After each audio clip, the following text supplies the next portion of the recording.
visit, it would certainly be worth our while. Under the early arrival rule, Senator Blackburn, you're recognized next. Thank you, Mr. Chairman. I appreciate that. And, you know, many of us do visit prisons. And one of the things that repeatedly comes up is the number of repeat offenders and how difficult soft-on-crime policies have made it on our local law enforcement agencies in the judicial system, and also the effect of fentanyl on communities. When you look at those that are incarcerated, the number that are there because of drugs and mental health issues, those are issues we should be doing a deeper dive on. And Senator Graham mentioned how he was surprised we were taking our time today to talk about solitary confinement when we should be talking about HR2, a border security bill. Number one issue with the American people right now is what is happening with that open border. Every town's a border town. Every state is a border state because of the effects of the Biden open border policy. It is all intentional. It is what they wanted. And it's what our colleagues across the aisle continue to support. Fentanyl racing into this country. We should be looking at that, Mr. Chairman. None of us want that in our communities. Look at the number of children that are being exploited by cartels that are trafficking children, and they're being trafficked into labor gangs. They're being sexually exploited.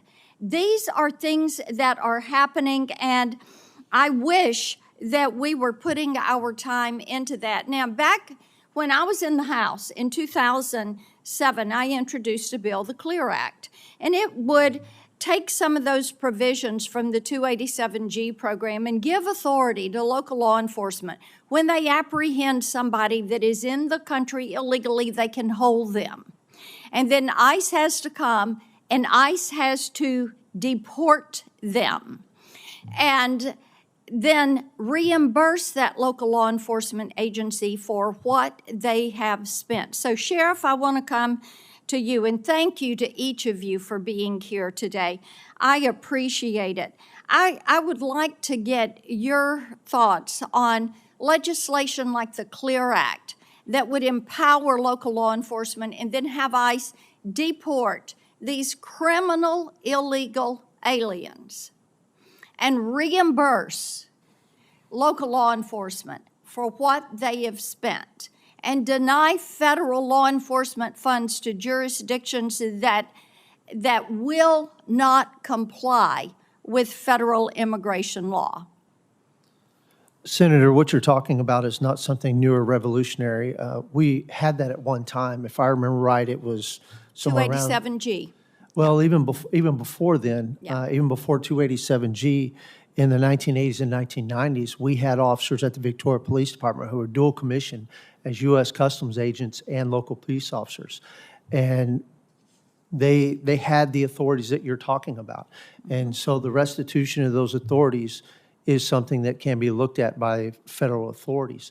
And so I think that we all have to work together and do our part, because this open border that we're facing right now and the surge of transnational criminal activity is overwhelming us. I heard one of the senators early say that most of the fentanyl is being brought in by United States citizens, and that is not correct. If you lived down on the border like I am, then what you'll find is that is being brought here by transnational criminal organizations. Some of the people that work for cartels do live in the United States, but that product is being shipped here by cartel members from Mexico into the United States. They no longer are dependent on China for the precursors to make fentanyl. They have now figured out how to make it themselves. Those individuals in Mexico are some of the smartest people you'll ever meet, and they will figure out exactly what to do in order to generate a profit. And I think that we need to look at the ability to deny transnational criminal activity and organizations any ability to make profit within the United States, because I don't know if any of you have ever sat down with a Sicario before. I have on multiple occasions. When you talk about solitary confinement, as it's being called here, we call it separation in the state of Texas. Those people have to remain in separation or they will kill somebody. It's not like the movie. They're not professionals. They're sloppy and they're mean. And we have to deal with them in a manner that protects not only our correction officers, but also the fellow inmates that are in the facility, because it doesn't matter if you're a jailer or an inmate, you're made in the image of God, and I have to protect you no matter what. Thank you, Sheriff. Thank you, Mr. Chairman. Thank you, Senator. And Senator, in previous stage of the hearing, we had a similar request that we deal with legislation that addresses border issues. And I, for one, would like to remember that it was Senator Langford's effort that resulted in a bipartisan bill, which many of us actively supported. Mr. Chairman, as we know, that was not a border security bill. It was an immigration bill, and HR2, which is a border security bill, landed in this committee last May. Last May, the first part of May. Let me just say, Senator. We should have a hearing on that, whether we like it or not. Senator. Let's take it up and let's debate it and look at what has transpired at this border. I talk to parents every single week who have had a child impacted by fentanyl, and people that are seeing some of these labor gangs. I am terribly concerned about these 85,000 children that HHS and DHS can't find. Well, we can go into all of these issues, and we have in the past.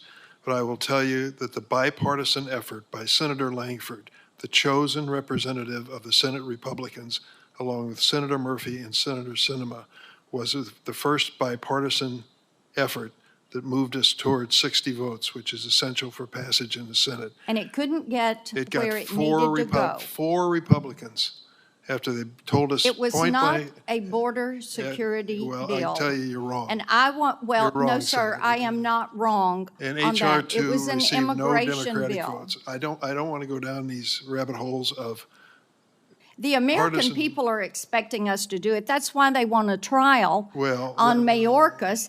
And I think it is so wrong that You're Chuck giving me- Schumer you're is gi- trying to table I can't this. keep up with all the issues you're throwing at me, Senator. We came today to talk about solitary confinement in federal prisons, and I hope we can get back to that subject at this point.